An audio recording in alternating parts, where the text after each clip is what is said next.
Comment déclarer ses dividendes perçus avec Interactive Broker? C'est ce qu'on va voir dans cette vidéo avec un invité de marque qui n'est autre que Bertrand de la chaîne Revenus et Dividendes.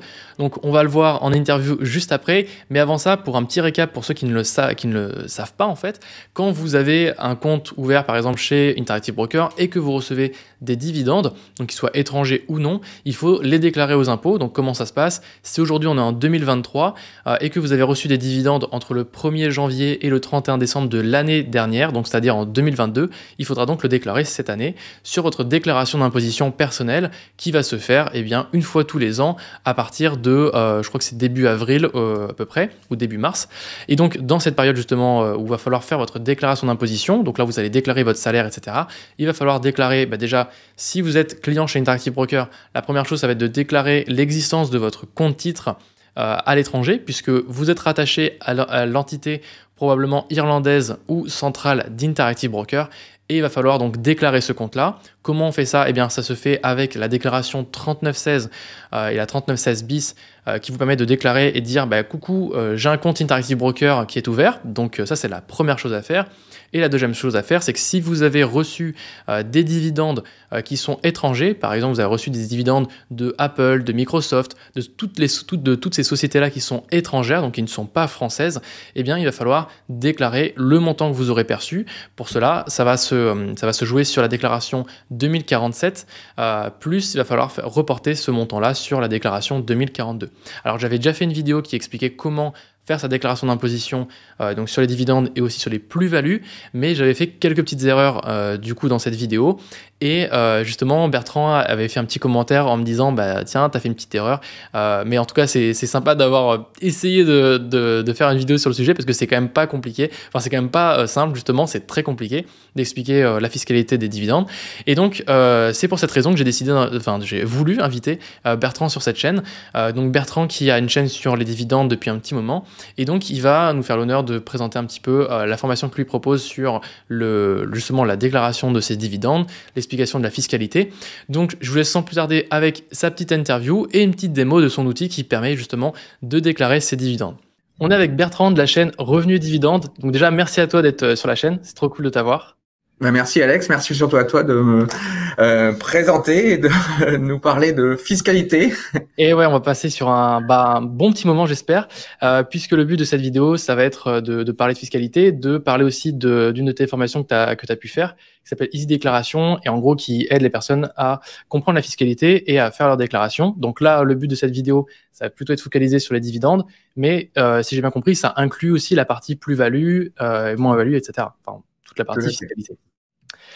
Du coup, pour les gens qui connaissent peut-être pas ton travail, même si ta chaîne a déjà un bel historique, puisque je crois que tu as 17 000 abonnés et plusieurs années d'ailleurs d'expérience sur YouTube.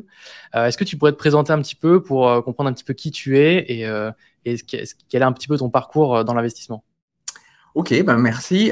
Donc je m'appelle Bertrand, j'ai plus de 50 ans maintenant, et en fait j'ai lancé la chaîne revenusdividendes.com, donc le site et la chaîne YouTube en 2016, donc ça fait maintenant plus de 6 ans, et en fait pourquoi en fait j'ai lancé pour apprendre aux gens à investir en bourse dans la même manière que je peux le faire, c'est-à-dire investir principalement en choisissant des actions à dividendes.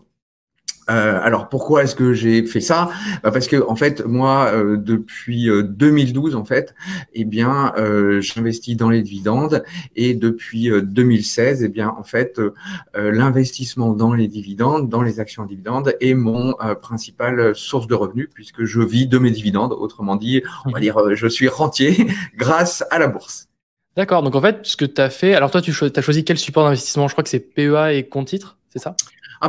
J'ai pas mal évolué. Au départ, je connaissais, je suis allé petit à petit. Donc, au départ, j'étais à 100% dans le PEA. Puis après, j'ai mis un peu d'actions américaines. En 2021, j'ai fait un gros switch, puisque j'ai fait 3 quarts actions américaines et 1 quart actions françaises. Et depuis 2023, je n'investis plus que dans les actions à dividendes américaines. Ah, donc plus de PEA, c'est fini? j'ai fermé mon PA il y a un mois, donc voilà, plus de PA. Je quitte la France et j'investis dans le meilleur pays que je considère pour l'investissement en bourse de manière générale et en particulier dans les dividendes. D'accord. Et donc, pour cette stratégie-là, toi, tu as choisi quel courtier, alors quel au singulier ou au pluriel? Je sais pas, ça a peut-être plusieurs courtiers. Alors, j'ai utilisé pas mal de courtiers. Historiquement, j'ai commencé par un ancien courtier qui n'existe plus, qui s'appelle Cortal, Consort. Après, je suis allé chez Bink, après chez Saxo Bank, puis j'ai ouvert un compte chez Lynx Broker. Voilà, bon, au départ, et dans mon PEA, ça a toujours été Bourse Directe.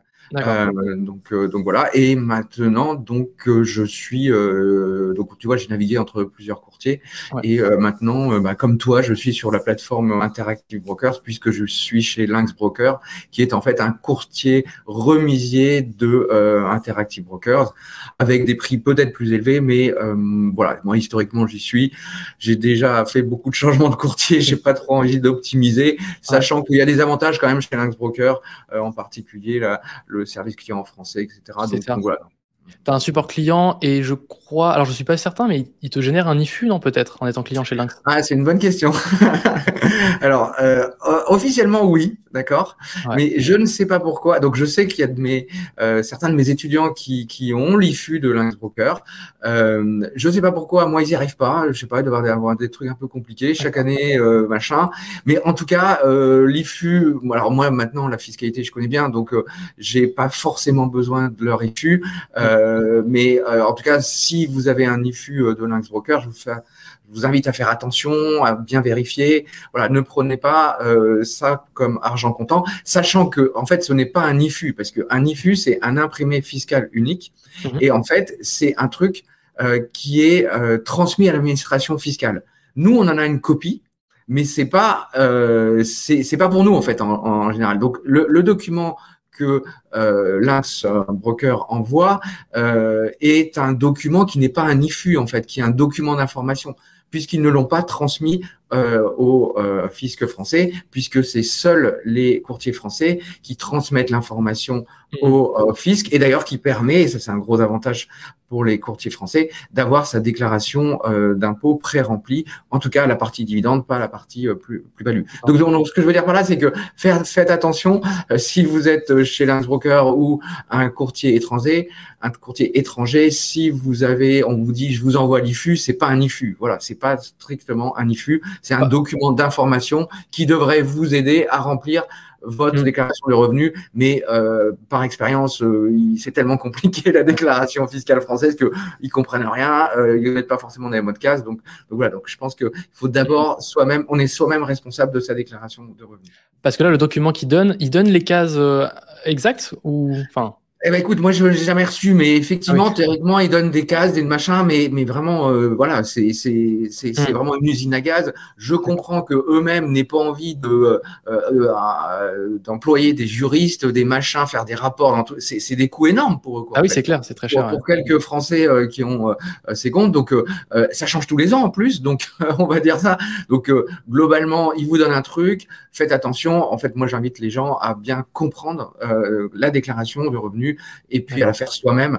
Et le document est peut-être un document qui peut être utile, mais souvent il y a des différences entre ce qui est marqué dans le document et la réalité de rapport qu'on peut avoir sur Interactive, enfin Lynx Broker pour moi.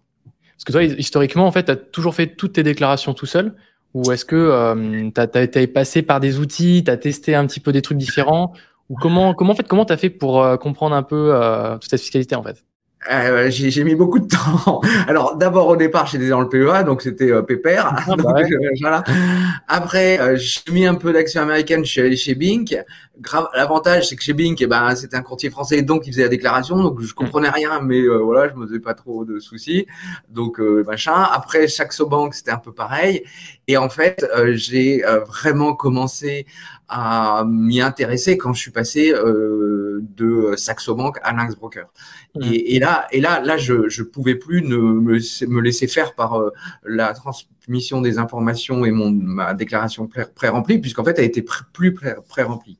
Donc là, globalement, Si on prend le moment zéro et puis le moment où je suis arrivé, j'ai mis à peu près 2-3 ans à bien comprendre tout ce système, à la fois d'ailleurs des dividendes, mais aussi des plus-values. Voilà. Et d'ailleurs, je peux le dire quand même modestement, il y a encore des sujets sur lesquels j'abandonne, où je suis pas allé beaucoup plus loin. C'est en particulier sur la notion des intérêts. Voilà, ça c'est quelque chose qui représente pas beaucoup de montant chez moi. Et puis je pense globalement chez la plupart des investisseurs français. Donc c'est trop compliqué. Alors j'écoute tes vidéos, donc tu fais des trucs super. J'ai vu que tu étais allé voir les impôts, etc. Voilà, moi j'abandonne. Voilà, je perds peut-être un peu d'argent. Tu fais de ton côté. Voilà, mais c'est déjà assez compliqué, la partie dividende et la partie plus-value, qui sont quand même des montants extrêmement plus importants, en tout cas pour moi, puisque moi j'ai portefeuille de plus de 400 000 euros. Donc voilà. Mais globalement, oui, comme tu dis, j'ai mis plus de 2-3 ans à le faire. Et pour la petite anecdote, si tu veux savoir, moi j'ai parmi mon audience, en fait, des inspecteurs du fisc qui me suivent. D'accord, ok. Qui vérifient ton travail ou ils le font plutôt pour... Non, ils m'ont envoyé des mails en me disant écoute Bertrand, c'est super tes vidéos, c'est clair, on l'a fait passer à notre service parce qu'il y a plein de gens, des agents du fisc qui ne le connaissent pas. Donc voilà. Et je suis en discussion peut-être avec eux pour faire des formations. C'est pas vrai. Les agents du fisc. Ouais. Donc, alors c'est un peu compliqué parce qu'ils ont un peu de mal quand même à accepter que. C'est un particulier qui. Voilà, exactement. Mais voilà. Donc moi, ce que j'explique, c'est non seulement en fait la déclaration d'impôt, mais aussi la philosophie, comment ça marche, pourquoi c'est pareil pour des actions françaises ou américaines, et les modalités de prélèvement, etc. Donc voilà. Donc en fait, un petit peu, je suis approuvé entre guillemets par les agents du fisc, et ils sont très contents d'avoir voilà quelqu'un qui s'y connaît, qui essaye en tout cas de donner de la valeur aux gens, parce qu'en fait c'est fou, mais se dire qu'il faut quand même presque avoir un bac+5 pour comprendre comment faire sa déclaration, enfin ça devrait pas, en fait ça devrait être hyper simple, en 3 clics on devrait pouvoir déclarer ses revenus, sauf que même eux en fait ils arrivent pas. Donc mais non, mais c'est en fait il faut faire même Polytechnique, même si tu as fait Polytechnique, tu vas pas comprendre, parce qu'en fait il faut comprendre le mode de fonctionnement.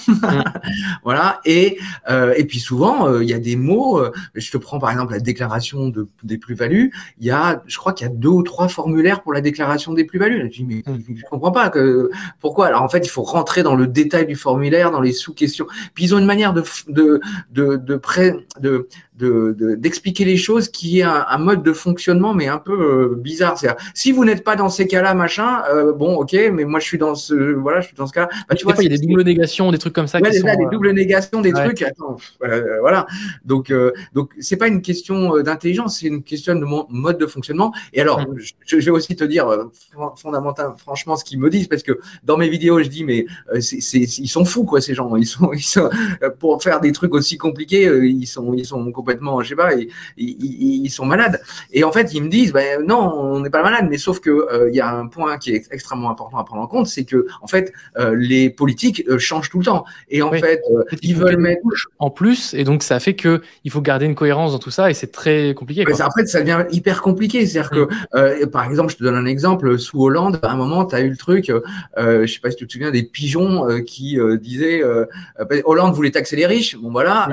Mais il s'est aperçu que, tiens, mais donc il taxait les actionnaires. Ah ouais, mais en fait, le mec qui a créé sa start-up, c'est un actionnaire. Ah ouais, putain, on n'avait pas pensé à ça. Donc, on va faire tu vois, parce qu'il y a les bons actionnaires, donc c'est-à-dire start-up, et il y a les mauvais actionnaires, ceux qui investissent en bourse. Voilà, tu sais pas pourquoi, ça c'est la France. Et en fait, il dit, ah ouais, merde. Donc, il y a une grève, enfin, un mouvement qui s'appelait les pigeons. Et il leur a dit, mais attendez, on crée des emplois, on crée des machins, et puis on se fait ah oui, c'est vrai, j'avais oublié que les entrepreneurs, ils ont des actions. Donc voilà. Donc en fait, ils ont mis des abattements sur les durées un truc, mais une usine à gaz. Mais d'ailleurs, c'est fini parce que je crois que non, ça existe encore. En fait, si vous avez des actions depuis 2018, c'est encore possible. Mais sincèrement, je suis incapable de faire la déclaration de plus-value ou de moins-value avec ces trucs-là. C'est très avancé, quoi. Bon, l'avantage, c'est que je pense que la plupart des gens qui regardent cette vidéo, c'est des gens qui sont investisseurs sur Interactive Broker. Et du coup, c'est tant mieux parce que c'est un cas qui va être plus simple je pense, à gérer. Bon, même si c'est un courtier étranger, c'est quand même plus simple à gérer. On va avoir que des dividendes, de la plus ou moins value. Et du coup, voilà, donc toi, tu proposes une formation qui s'appelle Easy Déclaration ou EZ Déclaration. Et donc, dans cette formation, en gros, si j'ai bien compris, je fais un petit récap, mais en gros, tu expliques du coup la philosophie justement de la fiscalité en fait française sur les dividendes et les plus-values. Et tu l'accompagnes avec deux outils, donc deux Google Sheets. Un qui permet de faire sa déclaration et en fait, d'avoir dans les bonnes cases les bons intitulés de cases pour les dividendes et pareil pour les plus-values. Donc, est-ce que j'ai bien résumé ou est-ce qu'il y a des petites subtilités Oui, en fait, Easy Déclaration, c'est justement après avoir passé 3 ans à essayer de comprendre comment ça fonctionnait, je voulais mettre ça à la disposition de mes compatriotes, des Français, pour justement les aider dans cette déclaration. Donc, ouais, Easy Déclaration, donc Easy comme facile. Voilà, l'idée c'est de rendre facile et simple la déclaration de revenus. C'est des tutoriels en fait qui ont deux parties. Donc, une première partie où j'explique en fait d'abord quelle est la fiscalité, parce que c'est pas toujours évident, à la fois des dividendes, des plus-values, donc en fait, qu'est-ce que vous allez payer, mais aussi j'explique comment déclarer, et là, il faut déjà comprendre le fonctionnement en fait de la déclaration de revenus. Alors, si on prend en particulier un courtier étranger comme Interactive Brokers, il faut savoir que il y a plusieurs formulaires à remplir. Il y a à la fois un formulaire donc de déclaration de compte à l'étranger. Il y a aussi un formulaire spécifique en fait sur les dividendes pour dire dans ce compte à l'étranger quel montant de dividendes on a eu. Et après, en fait, comme tous les autres, en fait, comme la déclaration principale, il faut reporter ces montant de dividendes, donc de la déclaration 2047 pour être plus précis, à la 2042. Donc en fait, il faut à la fois remplir ces deux déclarations et surtout parce que c'est quand même la 2042 qui va déterminer le montant d'impôt que vous allez à payer. Éventuellement d'ailleurs, moi, c'est mon cas, le reversement, le recrédit d'impôt, le remboursement d'impôt que va te faire le fisc par rapport aux dividendes américains. Donc voilà, donc il faut comprendre tout, il faut quand même à la fois comprendre le montant qu'on va payer, la mécanique et le principe de fonctionnement de la déclaration. Pour pouvoir le vérifier derrière. Après, si on fait une simulation sur le site des impôts, on peut du coup remplir ces documents-là et vérifier avec notre calcul à nous pour voir est-ce que c'est bien ça qu'on doit payer. Enfin, je pense que c'est bien aussi de pouvoir vérifier si c'est les bons montants. Surtout Oui, d'autant plus que si tu es chez Interactive Brokers comme toi, que tu as des dividendes américains, rappelle-toi que le fisc te doit de l'argent quand même. Ouais. Donc, c'est quand même pas mal. Contrairement à ce qu'on pense, le fisc dans ce domaine-là, et c'est un des avantages de l'investissement dans les dividendes aux États-Unis, c'est qu'en fait, le fisc te redonne de l'argent alors en fonction de ton niveau de revenu, etc. Est-ce que c'est sur le prélèvement à la source ou c'est plutôt en cash? Voilà, moi, ça dépend des années, mais ça peut être en cash. Donc, c'est important de bien remplir ta déclaration d'impôt parce que, en fait, parfois, le fisc te doit de l'argent. Quand tu dis que tu te dois de l'argent, c'est-à-dire vraiment, tu peux avoir un crédit d'impôt sur ça? Tout à fait, moi, ça m'est arrivé, hein, oui. C'est-à-dire que, ah ouais en fait, ils t'envoient. Oui, parce que alors, moi, c'est plus le cas, mais en particulier, si tu as des taux d'imposition qui sont faibles, donc c'est ce que j'explique aussi dans les tutoriels, ça dépend des taux d'imposition, mais, tu as un crédit d'impôt. Alors, ça s'appelle non restitué, non remboursable, pardon. Mais j'explique ce que ça veut dire non remboursable. Si tu es dans des petites tranches, par exemple du 11%, en fait, le fisc te donne de l'argent. Ouais, il t'envoie en mois de septembre, je crois. Donc après ta déclaration que tu as fait au mois de juin, il fait un compte au mois d'août et au mois de septembre, moi j'ai déjà reçu de l'argent. Ouais. Ah ouais, d'accord. Ok, tu vois, je savais pas. Je pensais pour moi c'était du coup si admettons tu étais à la flat tax ou du coup aux options sur le barème progressif. En gros, tu avais donc de toute façon c'est 30% à payer et donc pour moi ces 30% étaient partagés entre du coup le pays de source, enfin le pays pour lequel le dividende est parti et le pays, donc la France, chez qui on reçoit. Non, mais parce que là, ce que tu dis, là, tu prends l'exemple, tout le monde croit que les impôts sur les dividendes, c'est à 30%, c'est pas vrai. C'est vrai pour les gens qui sont à un taux d'imposition supérieur à 30%. Mais si tu es à 11% ou tu es à 0%, ce qui peut être le cas, hein, tu peux investir aux États-Unis avec Moi, j'ai été, en raison de, parce que j'ai mes filles à la maison, etc. Voilà, j'ai été pendant très longtemps à un taux d'imposition non pas de 30%, mais de 14 avant, maintenant 11. Et là, dans ce cadre-là, le taux d'imposition sur les dividendes, il n'est pas de 30%, il est de 24,7, je crois, ou 25,2. Oui, c'est ça. Parce que tu as quand même les prélèvements sociaux, plus du coup ton impôt sur le revenu. Mais en effet, comme ton impôt sur le revenu, il est moins de 12,7, enfin il est de 11, enfin il va être de 11, ouais, c'est ça. Donc du coup, ça va être plus avantageux. Bah oui, en fait, l'imposition sur les. Bon, on va être très clair. Tu as trois types d'imposition, trois types comment on appelle, de taux d'imposition 0%, 11% et supérieur à 30%. Quand tu es supérieur à 30%, tu as un taux d'imposition sur les dividendes net, hein, je parle de tout compris, qui est de 30%. Quand tu es à 0% donc en fait, quand tu n'es pas imposable, tu es à 17,2%. D'accord? Et quand tu es à un taux d'imposition de 11%, tu es autour de 24-25%. Ah oui, je comprends. Et donc là, dans le cas où, par exemple, tu es à 17,2, si du coup, on a reçu des dividendes étrangers, du coup, il considère l'État que on a supporté un impôt sur comment dire, on a supporté un prélèvement, comment dire, une retenue d'impôt de 17,7. Donc là, on a justement ce delta de 0,5 où on peut se faire rembourser un peu d'argent, c'est ça? Alors oui, mais parce qu'en fait, c'est pas 17,7, oui, c'est 17, c'est pas 17,7 vraiment, c'est 15%, mais il va te parce que l'âge que je te disais, c'est pas sur Interactive Brokers, voilà, excuse-moi, parce que chez Interactive Brokers, en fait, t'as que les 15%, mais si t'es chez un courtier, moi j'étais chez un courtier comme Saxo Bank ou Bank, et ben lui il me prenait plus, en fait, il me prenait 15, donc les impôts américains, plus 17,2 par défaut, en fait. Mais oui, par défaut, ils te le font, ça. D'accord. Et toi, tu pouvais pas activer je sais pas comment on appelle ça, le non-double imposition pour pas. Non, je pouvais activer le fait de pas avoir l'acompte d'impôt sur le revenu, mais bon, ça j'avais pas fait au début, donc voilà, tout ça, c'est voilà, c'est okay, mais ouais, mais c'est bien de le savoir parce que peut-être que tu as des personnes qui en fait voient, tiens, j'ai reçu 100 € de dividendes bruts, enfin 100 $ de dividendes bruts par exemple, et je me fais prendre 30 ou 35 $ sans le savoir, et en fait, il y a justement cette option qui est activée et ils n'ont pas pensé à la désactiver. Donc je pense que c'est bien de le mentionner quand même pour qu'ils le prennent en compte, quoi. Et donc peut-être qu'il faut vérifier aussi de votre côté de ne pas vous faire trop prélever sur ça.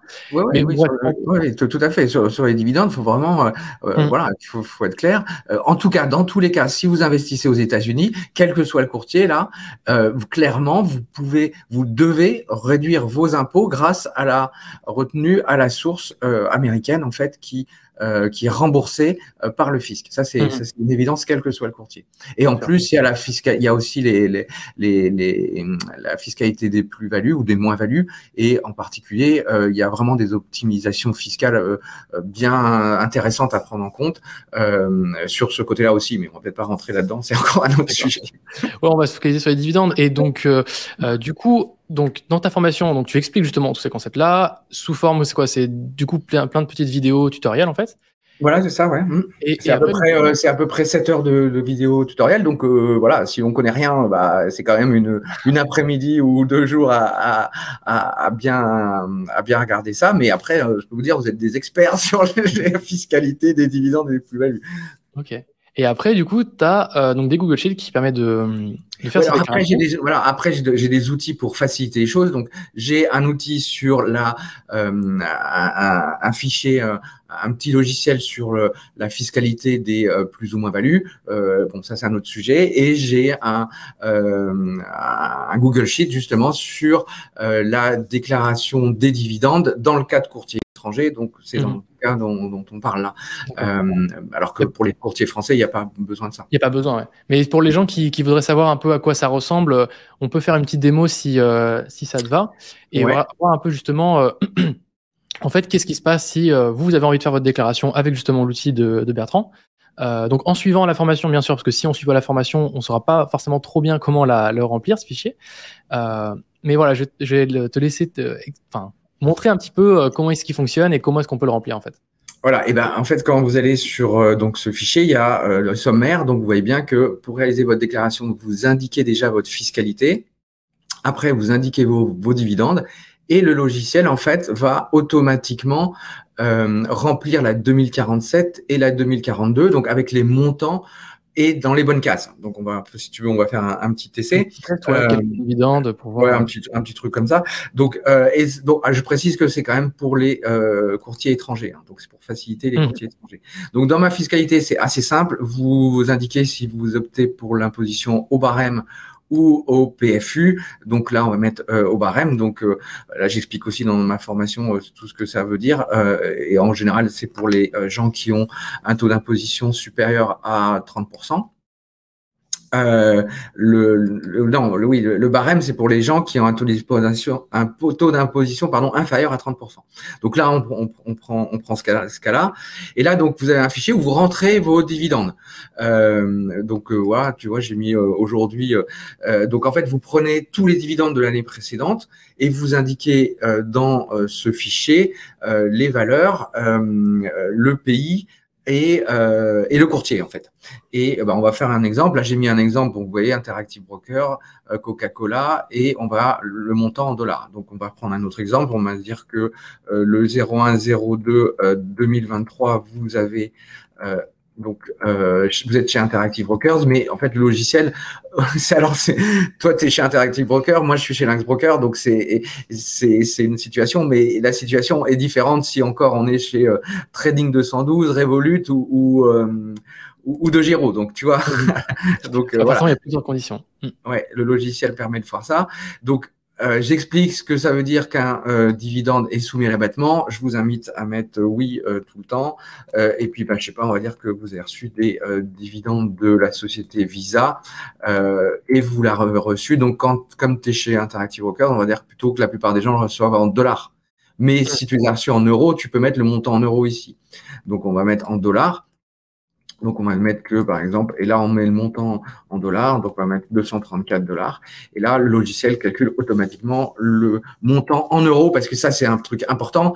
Et si quelqu'un chez toi a un compte Interactive Brokers en dollars, il faut vraiment tout de suite changer, parce que, en fait, toutes les déclarations, la déclaration doit être faite en euros. Donc, et quand on parle d'euros, tu le sais très bien, c'est le montant converti en euros du montant en dollars le jour de versement du dividende. Donc, bien sûr. Donc voilà. Mais par exemple, si vous avez dit, moi j'ai un compte 100% en euros chez Interactive, je sais pas si c'est possible. Et vous voyez que le logiciel il calcule, il dit 234 monnaies locales, ça fait 234. Mais là, voilà.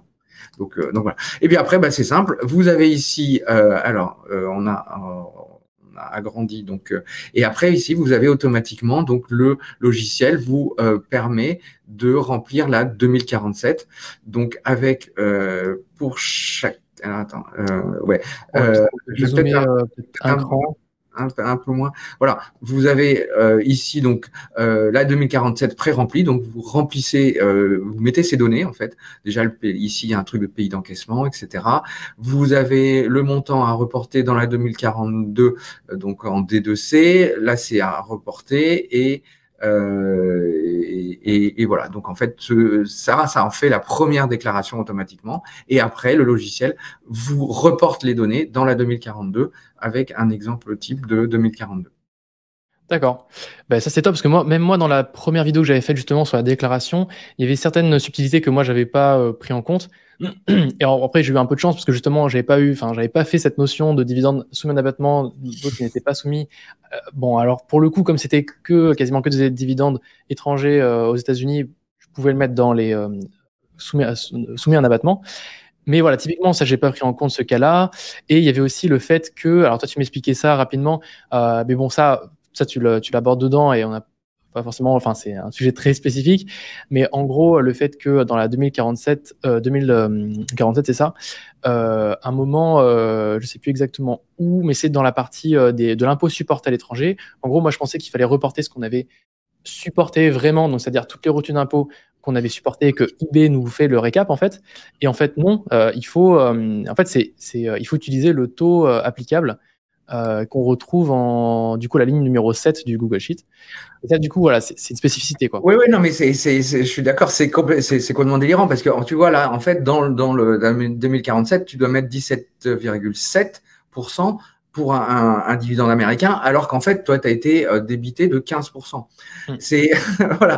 Mais il y a une logique. Alors, il y a une logique, mais de complètement à l'envers. Mais voilà. Donc, c'est bien ce taux de 17,7 qu'il faut mettre et pas 15, par exemple. Et moi, j'ai mis longtemps à comprendre pourquoi c'est 17,7 et pas 15. Et d'ailleurs, il est marqué nulle part pourquoi c'est 17,7 et pas 15. Donc, après, j'ai compris parce qu'en fait, quand tu fais des tests, j'ai fait 50 tests, etc. Puis en fonction des pays, etc. Parce que ça dépend aussi des pays. Donc voilà. Oui, oui, non, c'est vraiment très spécifique, très tordu, mais voilà, de toute façon, il faut la faire. Hein, et alors, du coup, juste pour prévenir par contre les gens, c'est que toi, ton logiciel, du coup, il est donc fait pour les, comme tu as dit, pour les courtiers étrangers, quand vous encaissez des dividendes en France et aux États-Unis. Et ça prend pas en compte les autres pays étrangers, c'est ça? Pour que comme ça, les gens sachent bien à quoi. Oui. C'est déjà assez compliqué. J'avoue que je suis non, pas mais allé oui, plus loin. Parce que t'as regardé un peu le logiciel, c'est quand même une usine à gaz. Il y a 50 cases parce qu'il y a aussi 50 courtiers, hein, donc c'est vraiment très différent. Donc oui, c'est France, États-Unis. Voilà, c'est quand même limité à ça. Après, après si c'est Canada, c'est pareil en fait qu'États-Unis. Donc que vous mettiez Canada ou États-Unis, c'est un peu pareil, sauf le taux de change. Mais à part ça. C'est le même principe. Mais oui, j'ai pas pu aller plus loin. Déjà, je me suis creusé la tête pendant 3 mois pour bien prendre en compte tous les cas. Mais oui, exactement. Ok, bah voilà, donc super en tout cas de m'avoir présenté ça. Donc si jamais ça vous intéresse, avec Bertrand, on a fait un lien où justement vous avez un code promo en description de cette vidéo. Si jamais ça vous intéresse, donc si vous passez par mon lien, vous avez justement ce fichier-là. Et aussi, si vous passez aussi par ce lien et que vous me contactez, je vous mettrai aussi un autre lien pour me contacter juste après. J'ai fait un Google Sheet où en fait vous pouvez copier-coller vos dividendes que vous recevez sur eBay. Donc si vous avez un gros portefeuille, que vous recevez beaucoup de dividendes, vous pouvez copier-coller ce que vous avez dedans. Et moi, je l'adapte pour le logiciel de Bertrand. Donc, en fait, en quelques clics, vous pourrez faire votre déclaration de dividendes si du coup, ils correspondent aux critères qu'on a vus. Donc, vous êtes chez eBay, vous avez des dividendes soit en France, soit aux États-Unis ou peut-être au Canada. Et du coup, en quelques clics, on pourrait le remplir. Donc, voilà pour la présentation de ton petit logiciel et de ta formation, parce que c'est plus qu'un logiciel, c'est la formation. Du coup, merci d'être venu sur la chaîne. Écoute, merci à toi. Et puis de toute façon, je crois que on va faire un procédé d'échange puisque tu vas venir sur ma chaîne aussi, toi. Donc ça va être, voilà, je trouve ça sympathique de faire des échanges comme ça et de faire connaître chacun à sa communauté l'autre. Parce que vraiment, voilà, je le dis, je te suis, voilà, je te suis sur ta chaîne.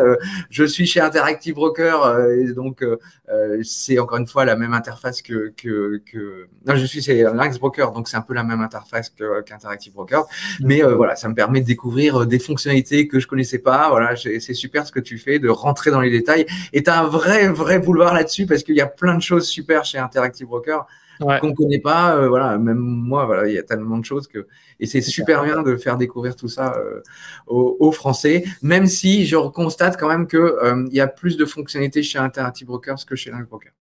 Ouais, c'est ça, c'est que comme il passe une sorte de marque blanche, grise, on va dire, c'est un peu compliqué. Moi, par exemple, j'ai pas l'accès aux fractions d'action. Ah, ça c'est dommage, ça. Ah oui, ça c'est une grosse. C'est pas dommage, c'est pas oui, ça dépend. En fait, en tout cas, j'ai pas pour moi. Ça va, mais. Donc, je regarde toujours tes vidéos, je me dis, ah, tiens, il y a un nouveau truc, etc. Voilà, et je dis, tiens, je vais essayer. Bah, non, ça marche pas. Non, mais bon, après, c'est pas tous, mais en tout cas, voilà. En tout cas, sache que je suis tes vidéos parce que vraiment, tu apportes plein de choses. Et plus je vais sur ces plateformes, plus je vois qu'il y a quand même énormément de possibilités sur ces courtiers. Moi, je fais des options aussi maintenant, donc c'est vraiment. Et ouais, c'est ça. Et ça, c'est un autre sujet aussi que j'aimerais bien développer, mais pareil, c'est vraiment. Vas-y, tu vas aller petit à petit, ça va être bien, mais tu vas découvrir un univers qui est juste extraordinaire, quoi.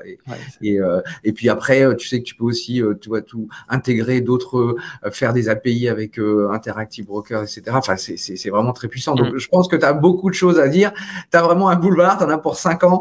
Et en tout cas, voilà, je trouve que c'est super d'avoir un spécialiste français d'Interactive Broker, c'est une belle valeur ajoutée pour YouTube, voilà. Et même si aujourd'hui t'as pas encore une énorme audience, mais voilà, pour moi c'est vraiment un contenu de super qualité et tu fais partie de ces YouTubeurs qui méritent d'être connus et voilà. Merci beaucoup Bertrand. Toi aussi, hein, enfin, franchement, moi j'étais contente de t'inviter sur la chaîne. Parce que pareil, ça faisait quelques temps que je t'avais suivi et moi je t'avais vu ta vidéo au moment où tu disais que tu avais vendu du coup ta maison pour investir en bourse. Donc ça remonte, tu vois. Et du coup, pareil, en fait, quand il y a des bons profils, il y a des gens qui veulent vraiment apporter de la valeur parce que c'est ça en fait qu'on veut faire, c'est aider les gens. Et donc, toi, tu veux le faire avec ta formation sur EasyDeclare. Et donc, ça, c'est pour ça aussi que je voulais en parler parce que c'est une bonne formation qui explique aux gens. Et puis, quand ils ont des questions, ils ont du support. Enfin, bref. Voilà, oui, ça, je voulais aussi le dire, oui, c'est-à-dire que moi je réponds à toutes les questions en 24-48 heures. Donc voilà, si vraiment ces tutoriels, c'est vraiment je pense que c'est même les tutoriels les plus appréciés de toutes mes formations que je peux faire, parce que vraiment les gens sont enchantés, ils disent, ah mais j'ai tout compris, c'est super, c'est facile, etc. Et vraiment, je peux vous le dire, pour vos repas, si vous faites des repas avec des copains, vous serez l'expert. Vous pourrez vraiment fiscaliste et vous pourra. Non, mais globalement, oui, ce que je veux dire par là, c'est que clairement, ce que j'apporte de compréhension pour aider à faire sa déclaration, il faut savoir qu'il y a des conseillers financiers et des conseillers fiscaux qui font ça pour des sommes extravagantes, quoi. Je veux dire, le prix est vraiment rien du tout par rapport à ce qu'un conseiller pourrait faire. Et je peux vous dire que je suis même certain qu'un conseiller en saura moins que ce que je peux en donner comme information dans cette déclaration. Donc, vous avez pour un prix, mais c'est donné, quoi. Vous avez pour un prix modique. Et en plus, avec le code de réduction d'Axel, là, voilà, vous avez vraiment une masse de connaissances et un niveau de conseils financiers, fiscaux, en tout cas, sur les revenus de dividendes et de plus-value qui est vraiment hors norme, quoi. Hors norme, c'est clair. Bah, merci en tout cas d'être venu sur la chaîne. Et puis, je te souhaite une bonne journée et je vous dis à bientôt. À bientôt. Pour la prochaine vidéo. Ciao. À bientôt, merci.